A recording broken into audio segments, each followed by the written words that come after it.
जब राम जी ने अनेक बाण मारे और रावण नहीं मरा, तब विभीषण जी ने बताया, पहली बात तो ये बताई कि नाभि में मारो, दूसरी बात बताई, बोले प्रभु इन बाणों से नहीं मरेगा ये, क्योंकि इसके प्राण तो पहले ही एक बाण पर आपके पूर्वज रघु महाराज ने लिख दिए थे, और वो बाण इस वक्त ब्रह्मा जी के पास है। तुरंत राम जी ने ब्रह्मा जी का आह्वान किया तो ब्रह्मा जी ने तुरंत बता दिया, बोले महाराज मेरे पास नहीं है। बोले जब मैंने रघु महाराज से बाण ले लिया था तो रावण ने देख लिया था, रावण को पता था कि मेरे प्राण इन्हीं बाणों में हैं, तो रावण ने खूब घनघोर तपस्या करके मुझे प्रसन्न करके वरदान मांगा। तो मैंने कहा वरदान मांगो, तो इसने वरदान में वही मांगा कि वो बाण मुझे दे दो जिसमें मेरे प्राण हैं। राम जी बोले तुमने दे दिया होगा। बोले प्रभु मैं भूल गया था कि वो बाण मांग सकता है। बोले फिर क्या हुआ?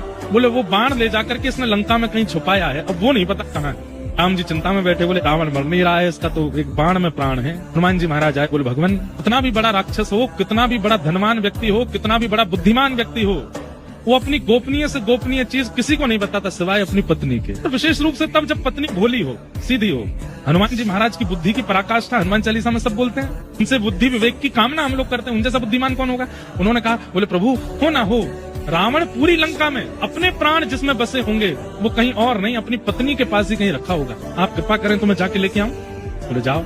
तो हनुमान जी ने एक बटुक ब्राह्मण का रूप बनाया, पहुंच गए मंदोदरी के पास। अब मंदोदरी तो रो रही थी, रो करके बस प्रार्थना कर रही थी, हे महादेव मेरे पति की रक्षा करो, मैंने सुना है इतने बाण राम जी ने चला दिए, अभी तक तो सब ठीक है, कृपा करके मेरे पति की रक्षा करो। इतने में ही हनुमान जी आ गए ब्राह्मण का रूप धारण करके। मंदोदरी के पास जैसे ही पहुंचे तो ब्राह्मण देख करके और चरण पकड़े, हे विप्र देवता आप मेरे पतिदेव को आशीष दीजिए ना, उनका बाल बांका ना हो, ये राम जी तो भगवान है, ये उसको उनको मार ही देंगे, मेरा सुहाग चला जाएगा, कृपा कीजिए ना। देवी तुम क्यों रोती हो? अरे तुम भूल गई क्या? हनुमान जी ऐसे बात कर रहे हैं जैसे इनको सब पता है। तुम भूल गई क्या? क्या?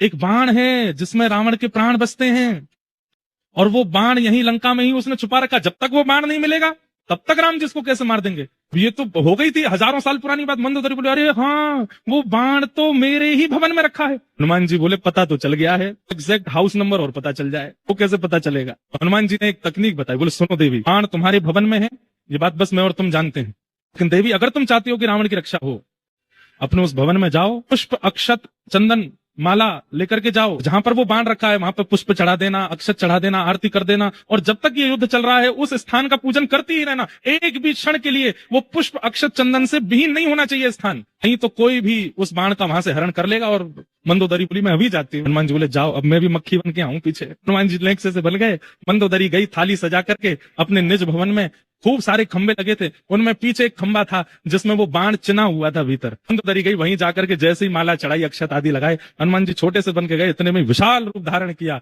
और एक मुष्टिक प्रहार करके खंभ भेदन करके भीतर से बाण निकाला, लेकर के सीधे राम जी के पास गए, जाके चरणों में अर्पित कर दिया, लीजिए प्रभु मार दीजिए। तब राम जी ने अंतिम बाण धारण करके जैसे ही रावण में मारा, वध हो गया।